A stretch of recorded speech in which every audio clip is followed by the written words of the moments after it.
K리더스 NI B단계 4회차 시간에 오신 걸 환영합니다. 저는 어린이조선일보 신자영 기자고요. 오늘도 제가 1주차에서 4주차 한 달치 커리큘럼에 해당하는 K리더스 NI B단계 준비해 왔으니까요. 목차별로 지금 바로 한번 시작해 볼게요. 목차별로 제가 오늘도 다양한 분야 가지고 왔는데 첫 번째는 과학 분야 가지고 왔습니다. 그래서 계절이 바뀌었잖아요. 최근에는 이제 장마가 시작되면서 본격적인 여름이 시작이 됐습니다. 그래서 새로운 계절에는 어떤 일을 하고 싶은지 아이들한테 한번 물어봐주면서 계절에 관련된 이야기를 한번 해주시면 어떨까 하고요. 두 번째는 건강 이야기 가져왔어요. 그래서 7월 중순에서 말 정도 아이들한테는 방학이 기다리고 있죠. 그래서 우리 여름방학 맞이해서 건강하게 생활하려면 어떤 것들이 필요한지 또 어떤 것들이 중요한지 이 계절마다 건강수칙이 달라질 수 있겠죠. 그래서 건강 이야기 한번 들려주면 어떨까 합니다.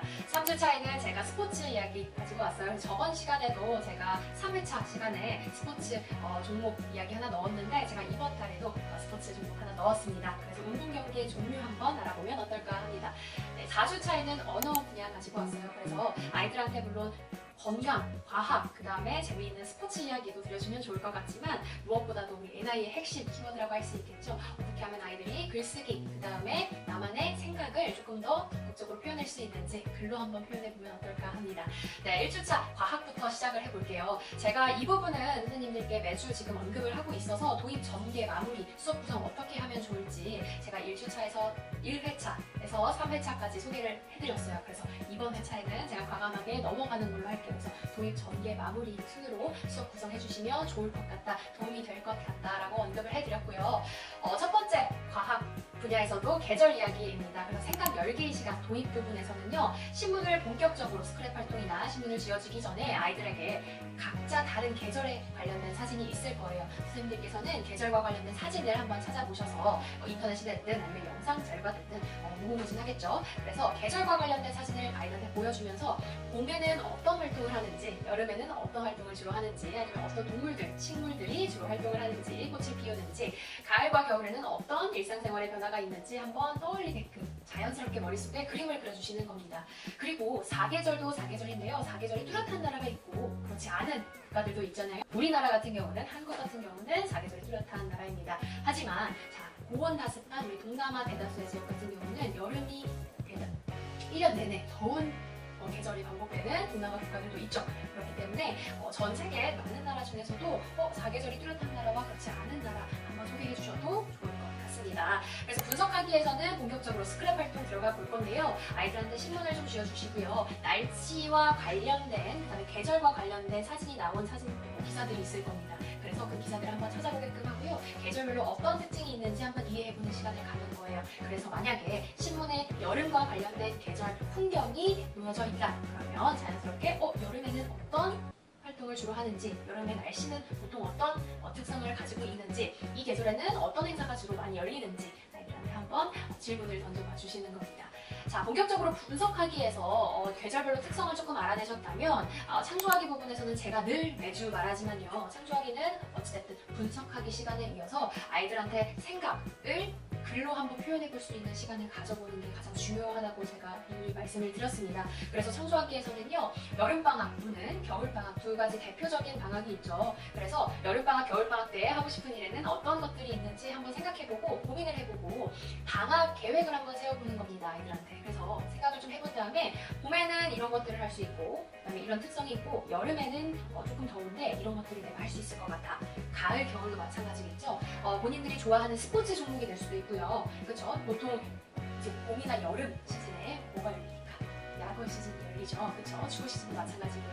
보통 겨울보다는 따뜻한 기후에 야구 시즌을 많이 하고 가을 야구에서 그렇죠? 시리즈가 끝나게 됩니다. 그래서 아이들마다 좋아하는 스포츠 종목이 좀 다를 것 같아요. 그렇죠? 그래서 좋아하는 스포츠 종목을 즐길 수 있는 계절이라든지 아니면 내가 좋아하는 여행, 나라를 여행하고 싶은데 이 계절에 특히 그 나라는 좋은 날씨를 보이는 것 같아. 그래서 그런 것들을 한번 떠올리게 해주면서 아이들한테 방학 계획을 한번 생각해 보도록 하는 거예요. 방학 계획이 될 수가 있고요. 그 다음에 계절을 소개하는 것도 또 하나의 창조하기 시간의 활동이 될 수도 있을 것 같아요. 그래서 만약에 방학 계획을 세우는 거는 다른 친구들이 하고 있다면 내가 좋아하는 계절을 이유와 함께 글을 써보도록 유도를 하는 겁니다. 그래서 예를 들어서 나는 시원한 가을이 좋아. 가을에는 낙엽들이 지고요. 붉은빛, 그쵸? 붉은빛 낙엽들이 산책 산책로에 많이 보이는데 나는 그러한 고즈넉한 풍경이 너무 좋아. 그렇죠? 그러한 고즈넉한 풍경에서 산책을 즐길 수 있는 가을이 좋습니다. 이유와 함께 구체적으로 한번 내가 좋아하는 계절을 소개시켜보는 시간도 가져보면 좋을 것 같다는 생각이 드네요. 그래서 첫 주차에는요, 계절이 본격적으로 바뀌었어요. 7월부터 본격적인 여름이 시작되는 만큼 계절, 그리고 날씨, 풍경을 한번 생각해보는 주차 수업이 될 수 있었으면 좋겠습니다. 두 번째는요, 건강하게 생활하는 건강수칙 제가 가지고 왔어요. 그래서 첫 주차와 조금 연결이 될 수도 있을 것 같아요. 2주차 같은 경우에는 첫 주차에 계절이 바뀌었으니까 특히 더운 여름에는 어때요? 건강을 특히 유의해야 해요. 자, 식중독 위험에 예방을 해야 되고요. 그렇죠? 날이 더우니까 음식이 되게 쉽게 상할 수 있기 때문이에요. 그렇죠? 그래서 음식이 상하기 전에 내가 해야 할 수칙들, 그 다음에 그 여름에, 더운 여름에 건강하게 지낼 수 있는 방법에는 손을 깨끗이 씻는다거나, 그렇죠? 그다음에 실온, 냉장 보관을 하지 않은 음식들을 특히 더 유의해서 섭취를 해야 된다. 이 정도는 모두가 다 알고 있을 것 같아요. 그래서 첫 주차에 이어서 2주차에는 7월 중순 정도 될 것 같아요. 그래서 아이들한테 여름방학 맞이해서 건강하게 생활해보는 수칙들 한번 생각해보면 어떨까요? 계절이 바뀌면 어떤 것들이 달라지는지 브레인스토밍 시간에 한번 던져봐 주세요. 봄에서 여름으로 계절이 바뀌고, 여름에서 가을로 계절이 바뀌고, 가을에서 겨울로 계절이 바뀔 때 어떤 생활 모습에서 변화들이 생기는지 한번 아이들한테 질문을 던져봐 주시는 거예요. 자, 여름에서 가을로 넘어갈 때 어때요? 옷차림부터가 달라지죠. 그렇죠? 사람들이 반팔, 그다음에 민소매에서 어때요? 긴팔을 입는다든지, 가을에서 겨울 넘어갈 때도 마찬가지예요. 조금 얇은 긴팔을 입었더라면 겨울에는 두꺼운 패딩, 조끼, 그 다음에 보온성이 조금 더 가미된 외투 등을 자주 입게 되겠죠. 그래서 그런 일상생활에서의 변화들을 한번 떠올려보는 시간을 이 브레인스토밍 시간에 좀 가져보신 다음에, 그렇다면 계절이 바뀌는데 이 바뀌는 계절에는 특히 어떤 것들을 조심해야 할까? 계절별로 조금 특징이 나뉘잖아요. 자, 여름 같은 경우에는 어때요? 조금 손을 깨끗이 씻어야 될 것 같아요. 미세먼지도 많을 거고요. 그렇죠? 환절기라서요. 기온차도 아침, 저녁 뚜렷할 거예요. 아침, 저녁마다 기온차도 많이 날 거예요. 그렇죠? 그래서 틈틈이 수분 섭취를 해주는 것도 중요할 것 같습니다. 특히 여름에는 어떤 것들을 조심해야 할까요? 무더위, 폭염, 장마, 열대야, 태풍 등으로 인한 자연재해가 일어날 수 있어요. 산사태도 마찬가지죠. 그래서 특히 이런 자연재해 이야기를 해보는 것도 좋을 것 같고, 겨울과 조금 대비가 돼요. 겨울 같은 경우는 어때요? 한파, 폭설, 눈사태, 건조한 눈으로 인한 화재들도 겨울철에 특히 자주 일어납니다. 그래서 이러한 계절별로 특히 조심해야 할 이벤트 같은 것들 한번 떠올려 주시고, 본격적으로 마지막 창조하기 부분에서는 아이들한테 막 던져줬잖아요. 겨울철, 그 다음에 여름, 그 다음에 봄, 가을에는 어떤 것들을 조심해야 하는지 분석하기에서 조금 다뤄보셨다면, 겨울철에는 어떤 것들이 조심해야 되고, 여름철에는 내가 어떤 것들을 유의해야 할지 아이들한테 한번 써보는 시간을 주시는 겁니다. 그래서 봄에는 손을 깨끗이 씻을 수가 있는 거고요. 여름에는 어때요? 상하기 쉬운 음식은 되도록이면 피하는 게 좋겠고, 모기를 물렸으면 어때요? 바로 긁지 말고 약을 발라주는 게 중요하다. 가을에는 어때요? 물과 과일 섭취를 틈틈이 해줘야 돼요. 왜요? 건조한 바람들이 많이 불어오면서 몸에도 수분 섭취가 정말 중요하다라는 겁니다. 겨울철엔 어때요? 몸을 조금 따뜻하게 보온하기 위해서는 차가운 음식보다는 따뜻한 음식, 유자차나 마늘, 부추같이 몸을 따뜻하게 해주는, 체온을 높여주는 음식들이 자주 섭취해주는 게 좋겠다. 이런 것들이 예시로 제가 뽑아보긴 했는데, 아이들한테 창조하기 시간에는 내가 생각했을 때 계절마다 조심해야 하는 것들, 그 다음에 예방해야 할 것들은 어떤 것이 있는지 한번 써보게끔 글쓰기를 유도해 주셨으면 좋겠습니다. 네, 세 번째는요, 스포츠예요. 3주차에는 제가 스포츠 이번에도 가지고 왔는데, 이번에도 마찬가지입니다. 신문 지어주시기 전에 내가 좋아하는 스포츠는 어떤 스포츠가 있지? 그쵸? 아이들한테 스포츠 이야기 한번 다뤄보는 거예요. 선생님들께서는 질문을 던져주셔도 좋고요. 아니면 가장 최근에 화제가 됐었던 스포츠 경기를 보여주시는 것도 아주 도움이 될 것 같습니다. 최근에 이제 야구가 계속 이제 이슈가 되고 있어요. 그래서 가을 야구 지금 진출을 위해서 지금 공부를 하고 있는데, 12구단이. 그쵸? 그래서 야구 이야기가 야구 경기가 될 수 있고요. MLB 해외 축구가 될 수도 있습니다. 해외 축구 경기가 될 수도 있겠고, 선생님들께서는 아이들의 각자 개성에 맞게 최근 경기를 한번 보여주시는 것도 아이들한테 주목을 받을 수 있는 시간이 될 수 있을 것 같아요. 그래서 그런 걸 보여주시면서 경기들이 각각 어디에서 열리는지도 한번 아이들한테 물어봐 주시면 관심을 끌 수 있을 것 같고요. 두 번째 스크랩 분석하기 시간에는 이제 신문을 조금 쥐어주시고 스포츠 종목, 경기 종목이나 선수와 관련된 기사를 한번 찾아보게끔 하는 거예요. 그래서 그 기사를 찾았으면 당연히 오려서 스크랩 활동을 해주시고요. 그 다음에 좋아하는 스포츠 소개하기 이전에 분석하기 시간이니까 어떻게 하면 아이들한테 조금 생각을 떠올려 볼 수 있는 시간을 가지는 게 좋을 것 같다. 그쵸? 좋을 것 같기 때문에 이 시간을 활용을 하셔서 아이들한테 생각해볼 거리를 던져주시는 것도 좋을 것 같아요. 예를 들어서 테니스 경기를 기사에서 찾았어요. 이 테니스를 칠 때 내가 테니스 경기를 이기려면 어떤 태도가 필요한지, 어떤 마음가짐이 필요한지, 어떤 역량들이 필요한지 한번 물어봐 주시는 겁니다. 테니스 경기에는 이러한 능력이 중요한데, 이러한 역량이 중요할 것 같은데? 라고 아이들은 한번 생각을 떠올려 볼 수 있을 것 같고요. 축구 같은 경우도 마찬가지예요. 축구에서 경기를 이기는데 어떤 것들이 중요한지, 축구는 어떻게 보면 하나의 팀워크잖아요. 그렇죠? 그래서 팀워크에서는 어떤 역량이 중요한지, 자, 혼자만 이기려고 하면 축구는 어때요?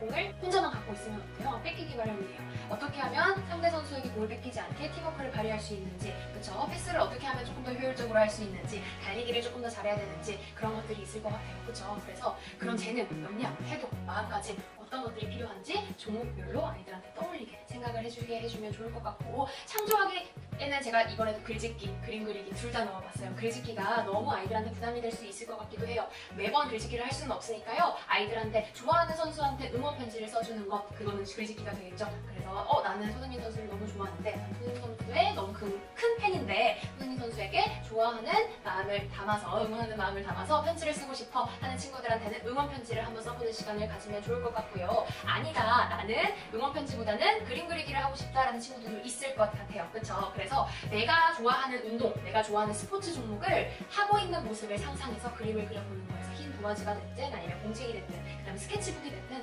상관없습니다. 선생님들께서는 아이들한테 너가 좋아하는 종목을 상상해서 한번 그림으로 그려봐 하면 아이들한테는 그게 또 하나의 창조 활동이 될 수 있을 것 같아요. 그쵸? 4주차는요, 제가 글짓기 가지고 왔어요. 그래서 언어 영역이기도 한데요, 국어와도 직접적으로 연결이 되어 있습니다. 그래서 마지막 주차에는요, 아이들한테 본격적으로 창조하기뿐만이 아니라 처음부터 글짓기에 관한 이야기를 조금 들려주셨으면 좋겠어요. 관심을 조금 유도해 주셨으면 좋겠어요. 그래서 신문 속에 나와 있는 제목부터 한번 천천히 살펴본 다음에 오늘 신문에 어떤 기사가 실렸는지 아이들한테 본격적으로 한번 관심을 유도해 주시는 거예요. 그래서 기사 제목부터 아이들이 볼 수도 있고요, 사진부터 볼 수도 있을 것 같아요. 그렇죠? 그래서 아이들한테 오늘 신문에는 어떤 기사가 실렸을까? 기사 하나가 아니라 여러 가지 신문을 조금 놓여주신 다음에 아이들이 각자 좋아하는 기사들이 있을 거예요. 그렇죠? 그래서 관심이 있는 기사들 몇 개를 좀 뽑아서 제목 위주로 스크랩을 먼저 해보게끔 하는 겁니다. 그래서 제목을 좀 뽑아서 제목 안에도 어때요? 단어들이 조금 많이 나와 있잖아요. 예를 들어서 이 기사 같은 경우는 어때요? 책장 뒤 비밀 공간에 숨어 지내며 유대인의 삶을 일기로 남긴 안내라는 게 이 제목인데, 여기 안에도 단어가 몇 가지가 들었어요. 하나, 둘, 셋, 넷, 다섯, 여섯, 일곱, 여덟, 아홉, 열 개가 들어가 있습니다. 그래서 이 단어를 이용해서 아이들한테 문장을 만들어 보는 시간을 가져보고요. 그렇죠? 직접적으로 이 기사와 관련이 없어도 돼요. 그렇죠? 결국에는 이 아이들한테 신문이랑 조금 친해질 수 있는 계기를 만들어주는 겁니다. 이번 주차에서는. 그래서 이 내용을 아이들이 습득을 하는 것도 어떻게 보면 하나의 커리큘럼 수업 활동이 될 수도 있겠지만요, 아이들한테 이 제목 안에 있는 단어들을 한번 뽑아가지고 문장을 만들어 본다든지, 아니면은 이 제목 안에 있는 단어들 중에 하나를 뽑아서 이야기를 한번 만들어 볼 수도 있는 거예요. 예를 들어서 책장 뒤 비밀 공간에 숨어 지내며 유대인의 삶을 이겨 남긴 안내라고 했는데, 안내 하나만 뽑아서 나는 오늘 안내를 주인공으로 한 이야기를 한번 만들어 볼 거야. 그러니까 이 이야기, 새로운 이야기의 주제가 될 수도 있는 거고요. 만약에 내가 책장이라는 단어를 뽑았어요. 그쵸? 책장이라는 단어를 뽑았을 때 나는 책장이라는 단어를 주제 삼아서 시 한 편을 써볼 거야. 시가 될 수도 있을 것 같아요. 그래서 아이들한테는 이 이야기, 이 안내 이야기를 처음부터 끝까지 정독을 해주고 기사 내용을 이해시켜 주시는 것도 어떻게 보면 하나의 유의미한 학습이 될 수도 있겠지만요, 이번 글짓기 시간에서는요, 아이들한테 문장을 다 읽어보는 것도 어떻게 보면 조금 어려운 친구들이 있을 수 있을 것 같아요. 그래서 내가 원하는 단어를 몇 개 찾아보는 거예요, 기사 속에서. 그래서 그 단어로 문장을 만들어 보던지 하나의 스토리, 이야기를 하나 구성해도 될 것 같고요. 그 다음에 제가 방금 말씀드렸던 거, 동시, 시를 하나 구성해봐도 좋을 것 같아요. 그래서 제목 속의 낱말이 될 수도 있고요, 본편 속에 나와 있는 낱말도 될 수 있을 것 같습니다. 그래서 문장을 이어나가면 하나의 스토리가 나오잖아요. 그래서 부른 낱말 이외에도 학생들 나름대로 자기가 고른 낱말, 그리고 자기가 써내려가는 새로운 낱말이 또 탄생할 수도 있을 것 같아요. 그래서 그런 와중에 아이들이 물론 책장 하나, 그 다음에 안내라는 단어 하나로 이야기를 시작했지만, 이야기를 써내려가는 과정, 그 다음에 그 하나의 문장을 완성하는 과정에서 어때요? 새로운 단어들이 또 나타날 수도 있으니까요. 그런 과정에서 아이들한테는 창의력, 그 다음에 문장력, 그 다음에 상상력까지 발휘할 수 있는 시간이 될 수 있지 않을까 싶습니다. 네, 4회차는 제가 이렇게 4가지로 구성을 해봤고요. 제가 늘 말씀드리는 것 3가지입니다. 수업 구성하실 때 재밌는 주제를 제가 항상 매주 이제 가져오려고 노력을 하고 있는데요. 다양한 분야 뉴스 적극적으로 활용하셔서 테마지랑 조금 연결을 해주셔서 수업을 좀 구성해 주셨으면 좋겠고요. 모티베이션 너무 중요합니다. 아이들한테는 이 테마북 그다음에 신문이 어떻게 보면 모티베이션을 줄 수 있는 하나의 도구지만요. 그 과정에서 문제 탐색을 하고요. 브레인스톰 제가 항상 얘기해드리고 있죠. 브레인스톰이랑 그다음에 문제 분석하기, 그다음에 창조하기, 아이들이 글 쓰는 과정에서 자극적으로 지속적으로 자극을 주셨으면 좋을 것 같아요. 자극을 줄 수 있는 또 다른 하나의 꿀팁 말씀드리면 아이들이 활동이 끝난 다음에 제가 늘 수업 구성할 때 제가 말씀드리는 건데 끝난 다음에 리캡하는 시간에서 내가 오늘 어떤 것을 배웠고 어떤 것을 배웠는데 그 과정에서 어떻게 느꼈는지 느낌을 한번 설명해 주면요 아이들한테 또 다른 자극이 될 수 있을 것 같아요. 동기부여가 될 수 있을 것 같습니다. 그래서 항상 컨시스턴트 지속적으로 아이들한테 재미, 그다음에 유익함, 그다음에 동기부여 이 NI 수업으로 시켜주셨으면 좋겠습니다. 저는 다음 달 K리더스 NI B단계 5회차 수업으로 더 재밌는 분야 가지고 오도록 할게요. 여러분 안녕!